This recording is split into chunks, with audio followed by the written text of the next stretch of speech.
is Camilla, and you're listening to The Cat's Whisker, a time machine for all those who love rock and roll and want to know everything about it. People, stories, and the music that changed the world. In a few words, it doesn't matter whether you've lived through those years or, just like me, you've always wondered what it was like. I have loads of stories to tell and great music to play. So, let's roll! Hi, lovely people, and welcome back to a new episode of The Cat's Whisker. Today, I'm going to talk about one of my favorite artists ever. Many purists will tell you that the true rock and roll was all made before 1960. Well, if we want to believe that theory, one of the people that we certainly need to mention is Eddie Cochran. And nowadays, unfortunately, he is not as well known as many other stars like Elvis or Little Richard, but his songs and style deeply influenced all the music that came after him. Ray Edward Cochran was born on October the 3rd, 1938 in Minnesota. Or Oklahoma. The biographers actually love to fight about this particular issue.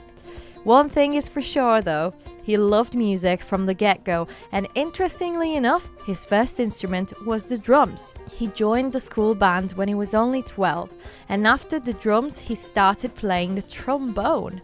His teachers weren't really happy with it and suggested he'd switch to the clarinet, but when the young Eddie saw a clarinet for the first time, he was so horrified that said he would quit unless they would let him play what he wanted. After this awkward situation, apparently, his older brother showed him some chords on his dusty guitar. And that was love at first sight.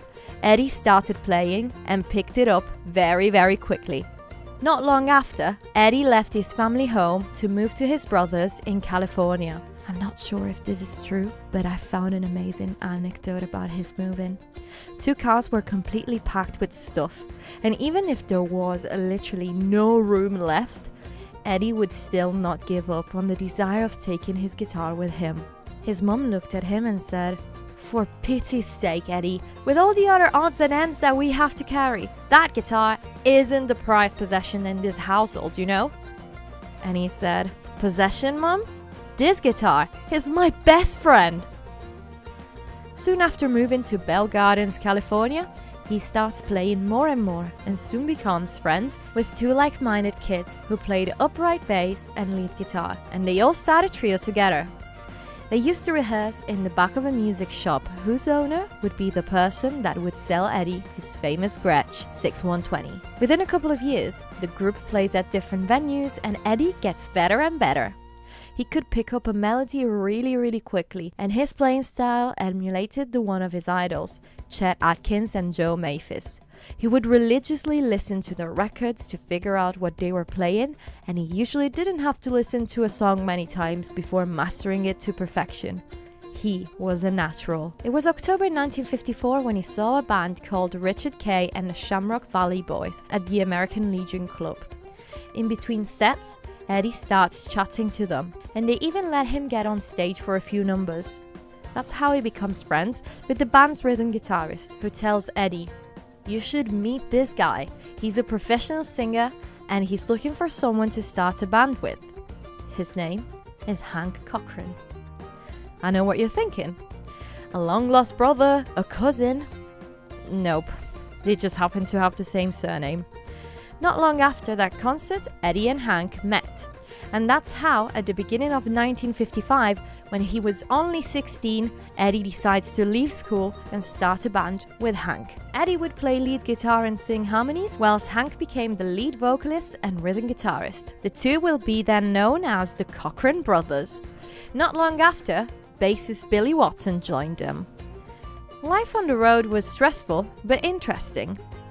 Eddie had never seen himself as much of a singer before, and that new role was a little uncomfortable at first, but little by little, the Cochrans became a very well-respected band on the West Coast country scene. So much so that they managed to take part in the prestigious Hometown Jamboree, a concert televised every Sunday, and another show called Town Hall Party.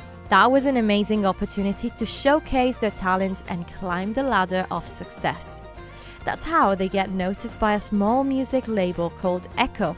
that was starting to sign local acts. In May 1955, which was literally just a few months after they started the band, the Cochrans record 4 tracks in country hillbilly style.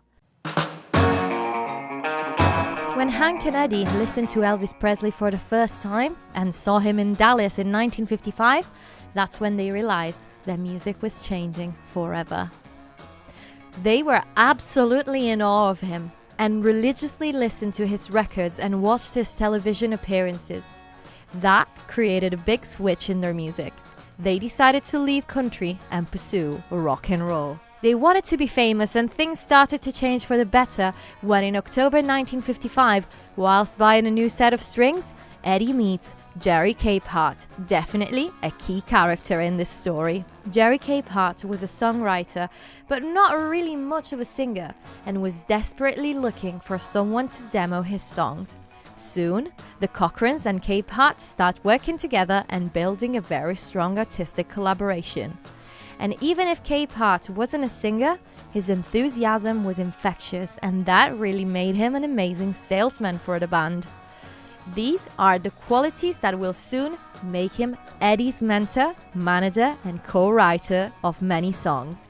In January 1956, the Cochrans joined the cast of a California TV program and get increasingly noticed. Then, in one of the following recording sessions in April, Eddie writes his first rock and roll tune, a song inspired by Carl Perkins' Blue Suede Shoes, and it's called Pink Peg Slacks. This is a song that started to determine his original singing voice. Deep and playful, a singing style that couldn't care less about the rules, just like rock and roll. He was already embodying that massive change that was spreading in society through stages and jukeboxes.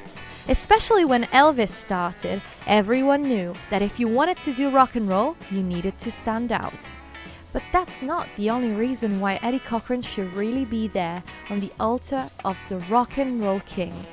The music industry had just started experimenting with multi-track recording, remember Les Paul and Mary Ford? And Cochran embraced this new technology, fully experimenting with voice overdubbing and overdriven guitar tracks, using reverb and echo. These techniques, especially the double-tracked voice, will then develop fully in the 60s with producers like George Martin. And since Eddie Cochran's music was very influential in Europe, it is absolutely sure that his experimentation influenced all the great production of the British invasion. In 1956, a very important change happens in Cochran's career. Jerry Capehart and Eddie started to work together more often, whilst Hank Cochran, who was now a family man, didn't feel like the role of a rock star was right for him. So the three parted ways in 1956. Eddie gets acquainted with Liberty Records, a new label that, like everyone else at the moment, was looking for the new Elvis. And when they saw Eddie, they were hooked. And it didn't take long before the first proper record arrived alongside a film offer. The record was the famous 20 Flight Rock, the song that we've listened to at the beginning of this episode.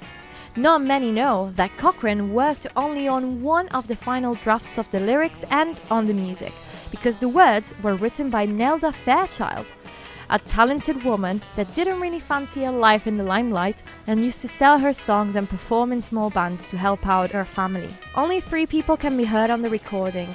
Cochran, obviously, playing guitar and singing, Connie Smith on the double bass, and Jerry Capehart, who was slapping a soup box. Cochran will start filming his small cameo while he's playing 20 Flight Rock for Doremi, a film with Jane Mansfield. It was a very small part, but the film was huge. Doremi will later be commercialized as The Girl Can't Help It. A great film with lots of rock and roll stars such as Little Richard, Fats Domino, The Platters, Gene Vincent, and many others. And that's not even his only on-screen experience. He would sing Cotton Picker in Untamed Youth in 1957 and Teenage Heaven in Go Johnny Go in 1959. Not long after 20 Flight Rock, Cochran recorded a song that was a hit for John D, Sitting in the Balcony. This song definitely put him on a map, even surpassing John D on the charts. Unfortunately, after the success of Sitting in the Balcony, Cochran was struggling to find again a good place in the charts. He kept releasing songs and spent a lot of time in the recording studio, but his new records weren't really as convincing as the first one. Until June 1958, Eddie Cochran releases his newest single. The A-side is called Love Again, and the B-side is Summertime Blues, and as it sometimes happens, the B-side was the actual gem.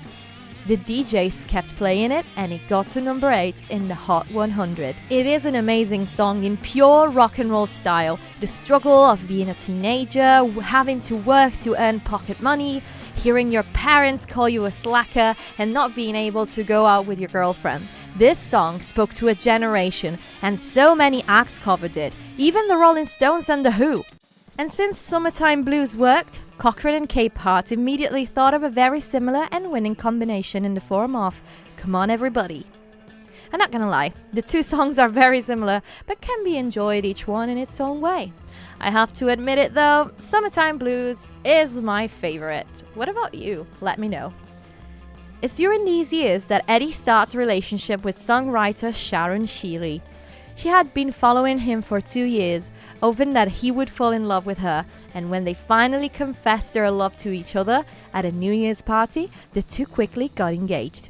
Their collaboration will bring us amazing songs such as Something Else, which she wrote with Eddie's brother Bob and will be published years later. But that's not the only important relationship that Eddie develops in that period. A special friendship blossoms with colleague Gene Vincent. The two completed each other. If Cochran was very handsome, polite, and the perfect image of the 50s rock star, Vincent was definitely rougher around the edges. The two were very good at complementing each other, and that's how they start touring together in the UK. And that would be the last time he would see his country. It is very sad for me to note in a way that Eddie knew something would happen to him. In fact, a little over a year before his UK tour, he experienced a very traumatic event. The death of his friends and colleagues, Buddy Holly, Ritchie Valens, and Giles Perry Richardson, known as the Big Bopper. Eddie was particularly close to Holly and Valens, and he was deeply shaken by their tragic death in a plane crash. After this event, he starts to have a morbid premonition that he would also die young. In memory of his friends, Eddie recorded 3 Stars, written by Tommy D, a heartbreaking song that alternates melody and a special dedication to each one of his friends. It is a real tearjerker, and you can tell listening to it that it was especially hard for him to do those talking parts. He was only 20, and his world had just been turned upside down. When later on Vincent would remember these weeks of tour in the UK, he often considered them as the happiest of his life. Cochran and him were very much like brothers and loved performing together. On the other hand, for Cochran, that very intense period was quite hard. With 2 shows a night, he seemed to spend a lot of the time he wasn't on stage drinking. He just couldn't wait to go back home to America. Little did he know that his story would have taken a seriously different turn. Vincent and Cochran had to perform one last show before going back to the US, the Bristol Hippodrome. After the end of the gig at 10:30, the party, made up of Cochran and his girlfriend Sharon Sheeley, Gene Vincent, and tour manager Patrick Tompkins, took a taxi to the airport.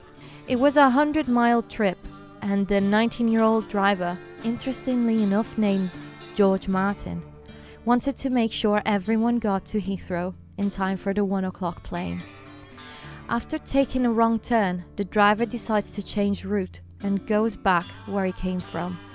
The car started to brake, but the high speed, combined with the darkness of the Wiltshire countryside, led to the inevitable. He completely lost control of the car that started spinning around, bouncing on the curbs on both sides of the road. After this crazy backward run, the car finally stopped when it hit a lamppost. Whilst the car was moving, the roof separated and one of the passenger's doors opened from the impact. Cochran, that had dived in order to protect Sheeley, was pushed outside of the car by the force of the crash. He suffered a very big traumatic brain injury and never regained consciousness. He was taken to St. Martin's Hospital in Bath, but died not long after. He was only 21. His body returned to the United States after the incident. Gene Vincent, still injured, insisted on flying back home with his friend Eddie. "We arrived here together, and we'll go back home together," he said. Eddie Cochran is now buried in Forest Lawn Memorial Park in Cypress, California. And if you live in the UK, there is a plaque both on the site of the incident in Chippenham and at the hospital where he died. Interestingly enough, after the incident, all the objects found on the scene were taken to the police station. There, a police cadet named David Harmon secretly gets hold of Eddie's guitar and teaches himself how to play. Not long after, he would leave the police force and under the pseudonym Dave D decided to start a rock and roll band named Dave D, Dozy Beaky, Mick and Titch. Definitely a mouthful. They had hits in the 60s such as The Legend of Xanadu or Hold Tight, and they're still going. This story really makes us think, what if Eddie Cochran had not left us that night, decades ago? What if Buddy Holly, the Big Bopper, and Richie Valens had not died either? Would they still be legends? What other songs could have they given us? In a way, I feel like it's impossible not to wonder the what if of it all. But at the same time, I find the fact that they died so young, so heartbreakingly rock and roll. Their music was and will always be a massive form of inspiration for all the musicians to come, and I'm sure it hasn't become legendary because of their death. It is indeed sad and intriguing though, when we ask ourselves, what if they had lived? What if they had continued making music? We are confident they would have been successful. They would have given us more. And that's an interesting feeling that we don't really experience for the living. That's probably why, as humans, we are so intrigued by these tragedies. Because they make us realize that we can do more before it's too late. Or, well, they make us depressed because they were so young but did so many things, well, more than what I did in my 27 years, for example. But don't they become superhumans that way? Well, probably what we should do is just listen to their music and remember them as the kids they were and they intended to be, while singing those songs full of hope in a changing world. The episode ends here. I really hope you liked it. Let me know what you think about it. And I would really like to thank Graham Pugh, whose website about Eddie Cochran inspired a lot of what you've heard here. Also because it's very, very hard to find information about Eddie Cochran, weirdly. Graham, you really are Eddie's #1 fan. Remember to follow me on my social media. You can find me on Instagram at The Cat's Whisker Podcast and on TikTok at The Cat's Whisker. I post a lot of extra stuff there, so make sure you follow me. And I'll see you next week. Ciao!